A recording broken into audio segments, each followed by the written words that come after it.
Hello mga ka-friendship. Ayan, for tonight nga pala ay busy ako sa pag-check ng notebook ng aking alaga na si Amir. Kasi nga pumasok si Madam at panggabi siya at ang sabi niya ay i-check ko yung mga notebook ni Amir. So kadalasan mga ka-friendship ay tinutulungan ko yung aking mga alaga na gumawa ng kanilang mga homework at syempre lalo na sa pagdodrawing.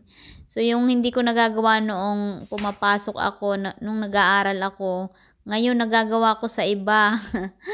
Katulad na lang ito, pagdodrawing mga ka-friendship, hindi ko akalain. Nung kasi nag-aaral pa ako, ay basta-basta na yung aking mga drawing. Hindi nga ako nakakakuha ng grade na line of 9, laging line of 7, line of 8 lang.